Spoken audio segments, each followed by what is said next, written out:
Lleva un largo tiempo en qué momento comenzó, pero buena parte del año, en donde Dios pone en mi mente que Él es el Dios de lo imposible. Y cada vez que, en diferentes momentos, ya no recuerdo fechas ni nada, me viene esa idea. Él es el Dios de lo imposible.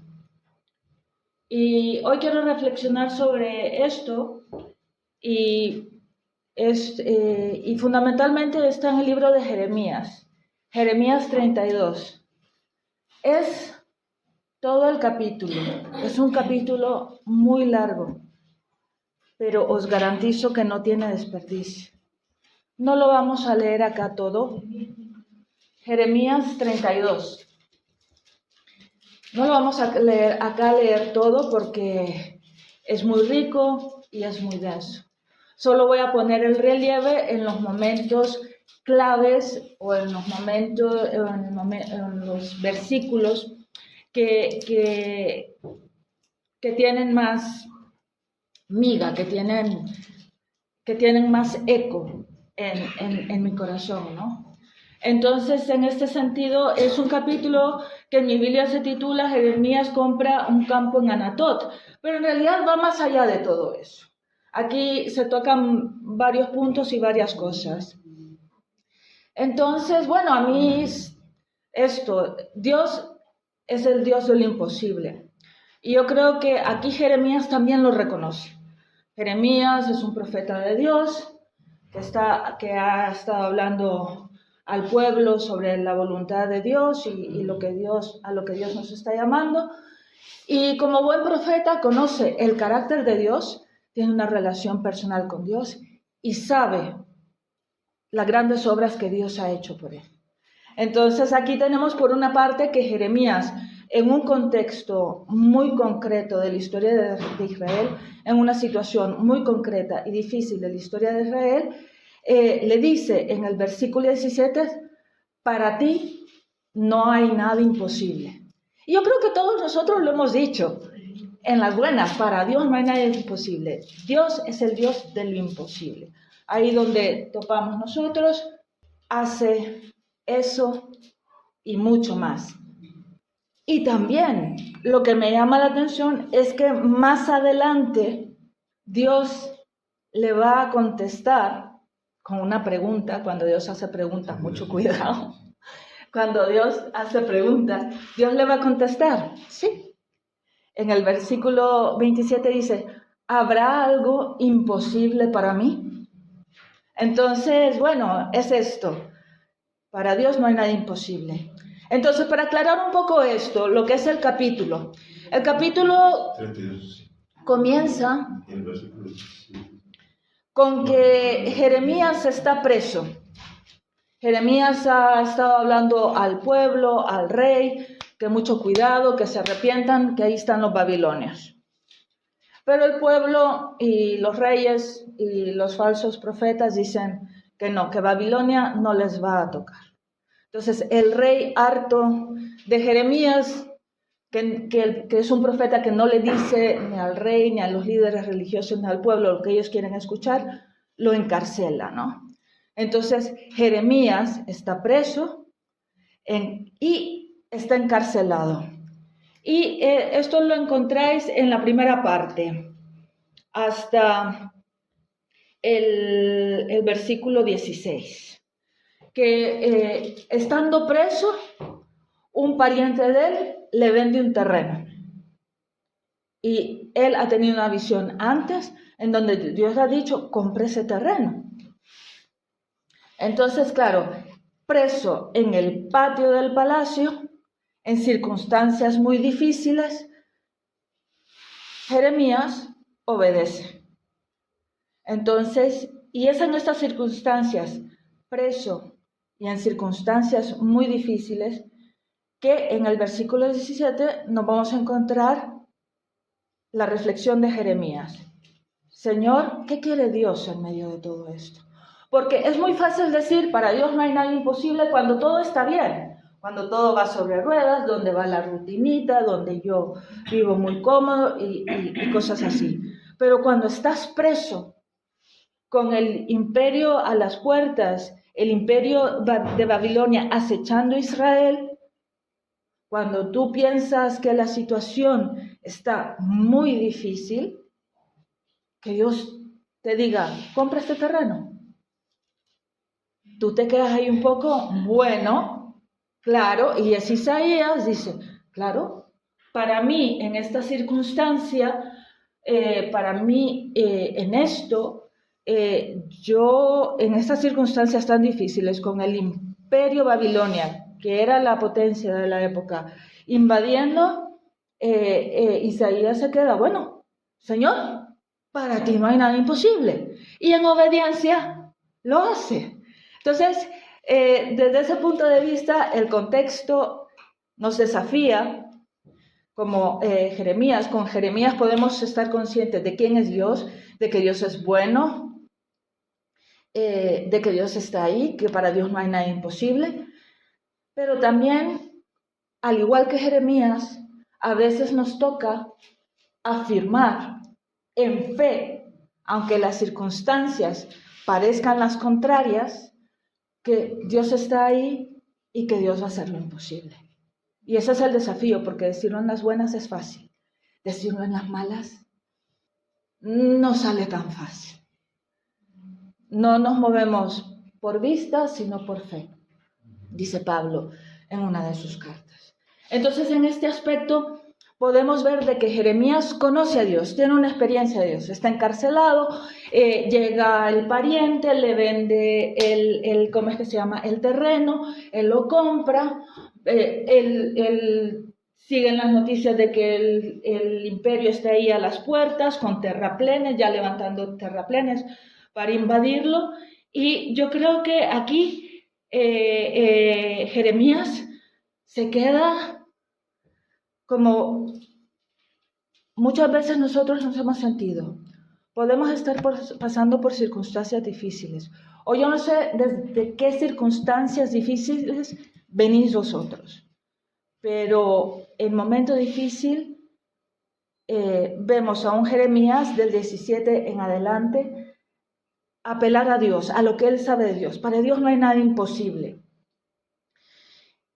Y aquí en este aspecto me llama la atención que Jeremías conoce a Dios, tiene una relación con Dios, que aunque no está en el momento más prometedor o más halagüeño o más optimista o esperanzador del contexto que está enfrentando su propio pueblo, él confía en el carácter de Dios.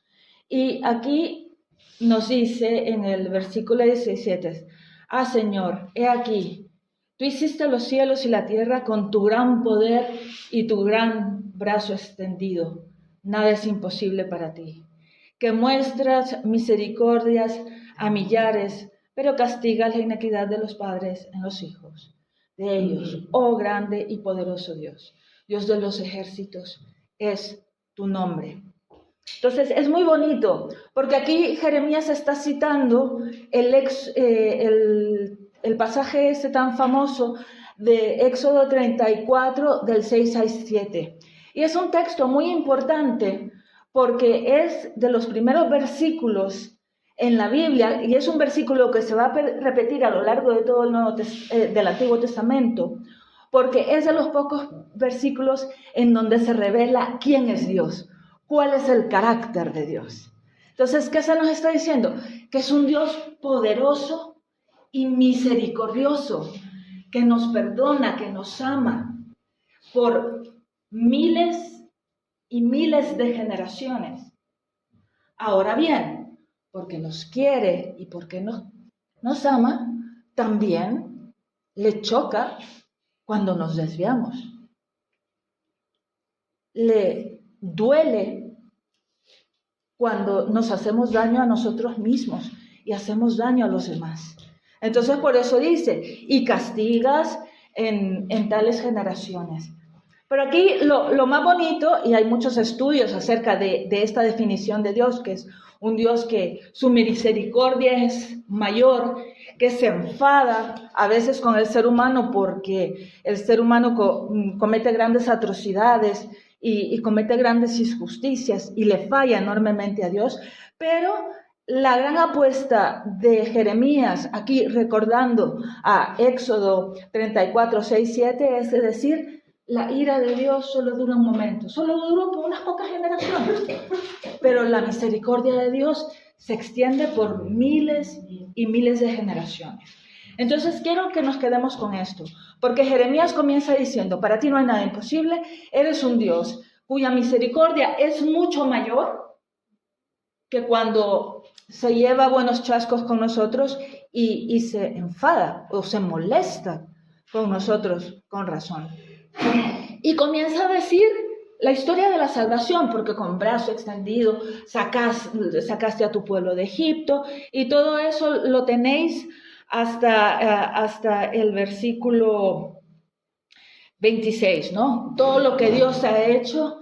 Y Jeremías en el capítulo 25 le dice, y como tú eres grande en misericordia, y como tú eres bueno, y me has dicho que compré el campo, pues yo apuesto a tu carácter, a tu bondad, a tu misericordia y a tu poder. Así que para ti no hay nada imposible. Yo creo que aquí a Jeremías lo que le está pasando es decir, aquí donde parece que todo está perdido, pues Dios va a hacer algo. Aquí donde está el imperio de Babilonia invadiéndonos, ya listo a sitiar y a saquear la ciudad, Dios va a hacer algo. Entonces, Jeremías, que ya también está un poco harto del pueblo porque el pueblo no le ha hecho caso, los reyes no le han hecho caso, encima, como comienza el capítulo, está encarcelado, pero aún así, cuando tienes al invasor afuera, tú dices, bueno, para Dios no hay nada imposible, Él va a sacar algo bueno de aquí.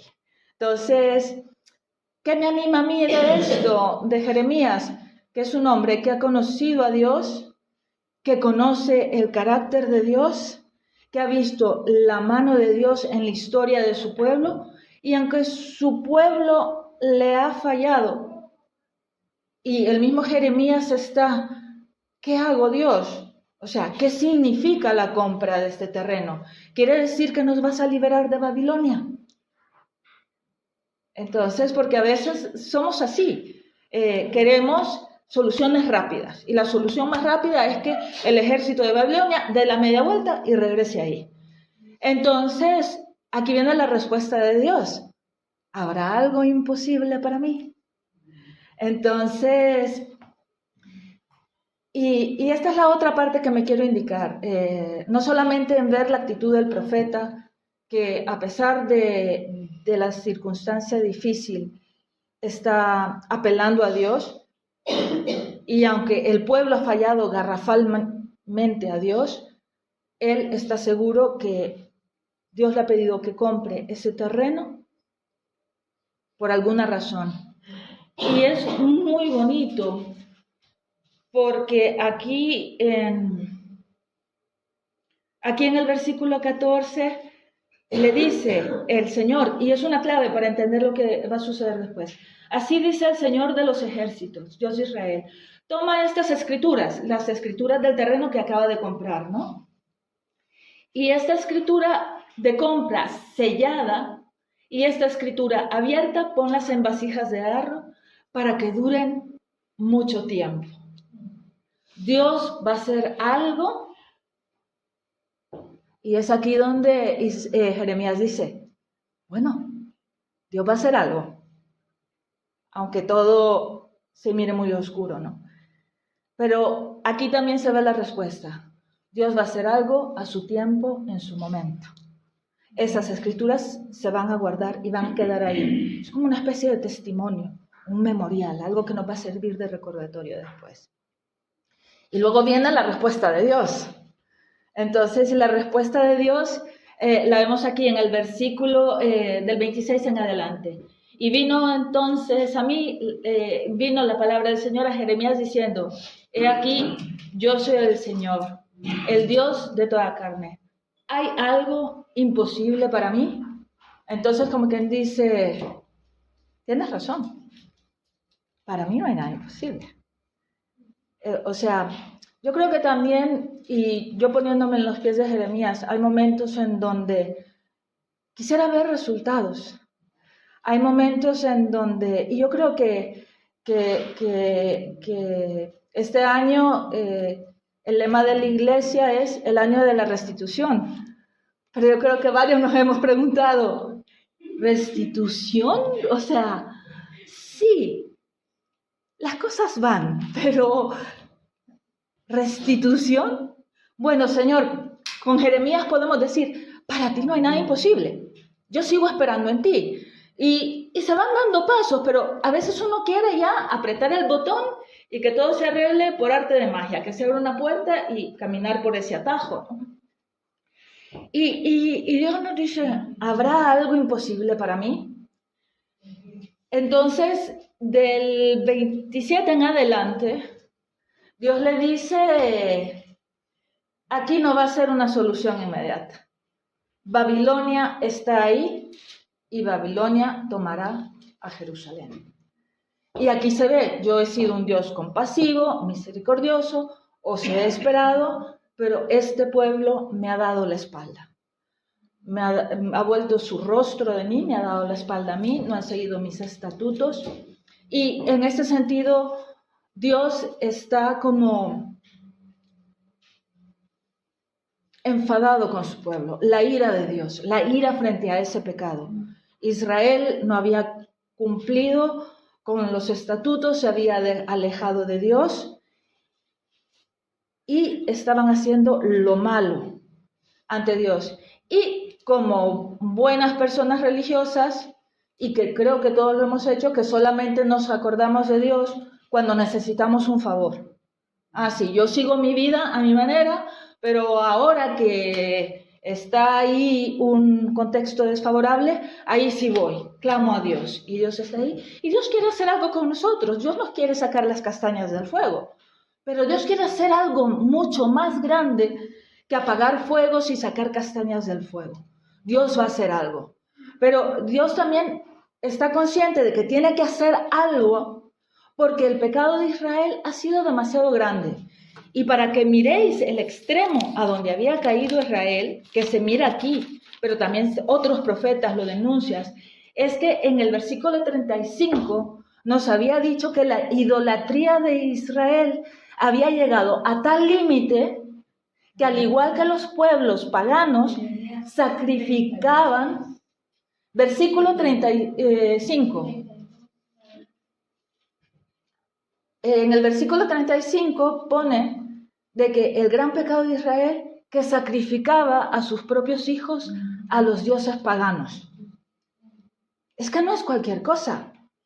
No es que tú te vayas por ahí, sino que inocentes, tus hijos, sean pasados a fuego, sacrificados. Es muy fuerte. Es que no era cualquier cosa. Un Dios justo no pasa esto por alto. El ser humano, los adultos, personas pensantes, se habían deslizado, pero se llevaban de encuentro a niños y a inocentes. Y esto es algo para pensar. O sea, Dios, como quien dice, ahí está Babilonia y como seguís sacrificando a vuestros hijos a ídolos, cosas que yo no pediría, pues ahí va a estar, ¿no? Entonces, en este sentido, Dios lo que está diciendo es, este pueblo va al exilio. Va al exilio. La única manera de trabajar con el corazón de Israel es llevárselo al desierto. Y en el desierto, como dirán otros profetas, volver a enamorarnos, que nos arrepintamos de verdad, que enderecemos nuestros caminos, que no seamos piedra de tropiezo, que no nos llevemos de encuentro a nuestros hijos. Es que todos nuestros pecados los sufrimos nosotros, pero también nuestra descendencia. Entonces, en este aspecto, Dios está diciendo, vais para Babilonia Y lo bonito es que más adelante vamos a ver, es que el pueblo que se va a Babilonia va a tener su propio profeta. Dios no abandona a su pueblo. Ezequiel va a estar con los exiliados. Ezequiel es el otro gran profeta que viene después del libro de Jeremías. Entonces, Ezequiel va a estar acompañando al pueblo. A Daniel va a ser otro de los profetas del exilio que van a estar en Babilonia y van a volver a trabajar con el cuerpo. Pero ahí está Babilonia, ¿no? Pero aquí también Dios promete, y ahí también el testimonio de las vasijas que Jeremías está dejando ahí. He comprado este terreno para un futuro, porque como Dios le ha prometido ahí en el versículo siguiente, en un futuro se van a volver a comprar casas, se van a volver a cosechar, se van a volver aquí, se van a... Es decir, que Dios está permitiendo este exilio porque necesita trabajar en el duro corazón de su pueblo. Y luego, una vez esté trabajado, una vez se vuelva a enamorar de él en el desierto, luego está la promesa de la vuelta del exilio. Del exilio nos hará volver, pero es a su tiempo y a su manera. ¿Qué me llama la atención aquí? Algo que ya se ha dicho en otros mensajes y que lo hemos dicho varias veces en el grupo casero. Dios es como el GPS. Aquí los que conducen y los que han visto a los que conducen, cuando no sabes cómo llegar a un sitio, pones el GPS, ¿no, Carlos? En el móvil, y ahí vas conduciendo y gira a tal hora, y gire ahora, tome esta calle, tome aquí, tome allá. Y no pasa nada, porque si metes la pata y luego te confundes, ¿qué hace el GPS? Recalcula la ruta. Y aquí es un Dios que dice, ¿os habéis desviado? No vamos a ir en el camino original donde yo había pensado, porque os habéis perdido todas las salidas. Pues voy a recalcular una nueva ruta. Entonces, lo bonito aquí es que Dios, lo que nos está diciendo es que a pesar de nuestros grandes fallos, Él sigue recalculando la ruta porque Él quiere estar con nosotros y habitar con su pueblo. Y es muy bonito, en los versículos 40 y 41, ya al final, nos dice que Él va a hacer un nuevo pacto. Siempre en el capítulo 32, del 40 al 41, dice, haré con ellos un nuevo pacto, por el que no me apartaré de ellos para hacerles bien, e infundiré mi temor en sus corazones, para que no se aparten de mí. Me regocijaré en ellos haciéndoles bien, y ciertamente plantaré en esta tierra con todo mi corazón, los plantaré en esta tierra con todo mi corazón y con toda mi alma.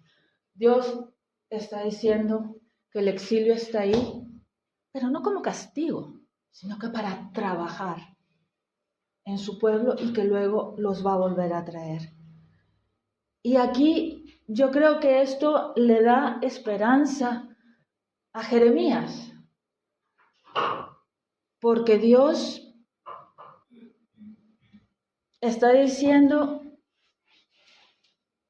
que Él quiere seguir con su pueblo, que su pueblo le ha fallado, y quiere seguir trabajando en nosotros. Y lo volvemos a decir, nosotros jugamos con ventaja, porque ¿cuál es el nuevo pacto? Jesús. Ya las leyes no van a estar escritas en piedra, en tablas de piedra, sino que van a estar escritos en nuestra mente y en nuestro corazón. Ese es el nuevo pacto, ese es el gran milagro. Y aquí me llama la atención porque Jeremías solo está viendo el gran desastre que está a las puertas de Jerusalén, y él dice, estoy aquí encarcelado, aquí a saber qué va a pasar. Dios me pide un acto de fe, un paso de fe, yo lo doy, y se queda, vamos a ver qué hace Dios, a ver si se van estos. Y no se van a ir. Pero el hecho de que no se vayan no quiere decir que Dios haya terminado con nosotros. Al contrario, Él quiere seguir trabajando. Y eso es lo que le da esperanza a Él. Pero ahora nosotros podemos ver de que Dios siempre cumple con su palabra y su promesa, mucho más allá de nuestras expectativas. porque el bueno de Jeremías no sabía, no tenía la buena noticia de Jesús como nosotros. Entonces, aquí el verdadero milagro es que Dios va a mandar a su propio Hijo. Y aquí el verdadero milagro no es que Dios nos saque las castañas del fuego, Dios hazme este favor, Dios ábreme esta puerta, Dios hace esto y lo otro, sino que Dios viene, Jesús está aquí en medio de nosotros.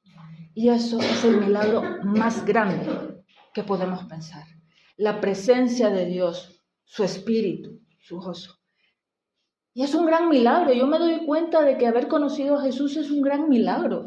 Yo no hubiera podido imaginarme a Dios, sino que Él se reveló a mí. Y yo no hice nada para merecerlo. Yo estaba en una situación de mucha necesidad, pero yo no hice nada para merecerlo. El gran milagro es conocer a Jesús. Y el gran privilegio no solamente conocerlo, sino que trabajar por su reino. Estar aquí en libertad, gozándonos en su presencia, llenándonos de Él. Es un gran privilegio que muchos quisieron tener. Jeremías lo vio de lejos. Nosotros tenemos el privilegio de estar aquí, de conocerle y de trabajar por su reino. De ahí que si no tienes un ministerio, ponte las pilas. Retomemos el discipulado, pongámonos serios con Dios porque Dios tiene grandes cosas para Él. Entonces, ¿qué podemos decir? ¿Cuál es la gran conclusión? De que hay algo imposible para mí, dice Dios. Tu visión es así, tú piensas que tu problema es Babilonia. No, yo pienso que tu problema es tu corazón y no X o Y circunstancia que tú puedas estar pasando. Claro que yo te quiero resolver los problemas, pero sobre todo quiero trabajar en tu mente y en tu corazón para que no te vuelvas a meter en situaciones así. Entonces, y en este sentido, podemos decir, yo por lo menos puedo decir con Jeremías, en las buenas y en las malas, que para Dios no hay nada imposible. Amén. Que muchas veces nos toca pasar por situaciones que uno se queda, Señor, porque tú estás aquí, seguimos. Pero Él es fiel. Y así como a Jeremías le dijo, ¿tú crees que hay algo imposible para mí? Nos lo está diciendo a nosotros. Lo único que nosotros tenemos que hacer es dar pasos de fe, como Jeremías. Ahí donde parecía que todo estaba perdido, Dios le dice, compra esto, y Él lo compra. Otro le dice, no, este dinero no me va a servir para el exilio, o para escapar, o para esto. No, Él lo compra, Él da el paso de fe. Por absurdo que parezca, en una ciudad que va a ser arrasada, es absurdo comprar un terreno y Dios lo está pidiendo y Jeremías lo está haciendo, ¿no? Y esto es muy bonito. Entonces Dios lo que nos pide no es que hagamos grandes cosas, sino que demos los pasos de fe que Él nos está pidiendo. Que tenemos la gran ventaja con respecto de Jeremías, porque nosotros podemos buscar de su presencia y podemos gozarnos en Él. Es que en su presencia hay gozo, hay paz, hay esperanza, nos sentimos amados, etcétera, ¿no? Y es muy bonito, y eso, Dios no ha terminado con nosotros. Ahí donde el pueblo de Israel pensaba que el exilio de Babilonia iba a ser el fin, fue la experiencia de entrar en un proceso de sanación, y el pueblo regresó del exilio. Fue Dios quien lo trajo del exilio, años más tarde. Y yo me quiero ir con 2 versículos que nos sirvan de esperanza. Ese versículo famoso que está en Filipenses 1:6, que Él va a llevar a buen término la obra que ha comenzado en nosotros. Tal vez nosotros no lo vemos claro, tal vez estamos pasando por una hora muy oscura, tal vez nos sentimos desbordados de muchos problemas, pero Él tiene claro lo que quiere hacer con nosotros. ¿Estamos dispuestos a dar el paso de fe? Y también quiero terminar con esto de Primera de Corintios 15:58. Primera de Corintios 15:58. Y dice así, por tanto, Pablo les está escribiendo a los corintios, ¿no? Por tanto, amados hermanos, estad firmes, como Jeremías. Yo sé que mi Dios es misericordioso y aunque no está contento conmigo tal vez, quiere trabajar en mí, en mi carácter. Estar firmes, abundando siempre en la obra del Señor. Es que somos unos privilegiados de estar aquí, amén, de trabajar para el Señor. ¿Qué mejor jefe que el Señor, no? Sabiendo que vuestro trabajo en el Señor no es en vano. A veces nos frustramos porque queremos ver resultados. Yo soy la primera. Pero si Dios está, esto no va a ser en vano. Amén. Y esto es el año de la restitución. Amén. Amén. Porque Dios está aquí en medio de nosotros. Amén.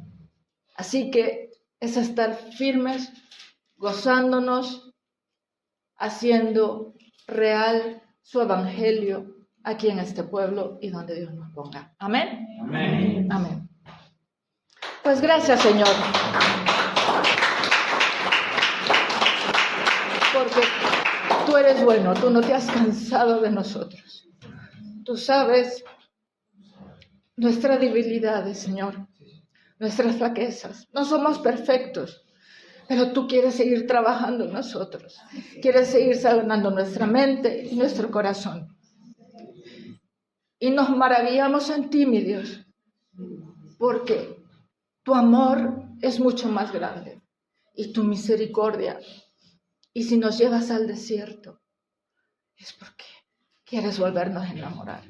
Señor, enamóranos. Aquí estamos, Señor. Gracias, en el nombre de Jesús. Amén.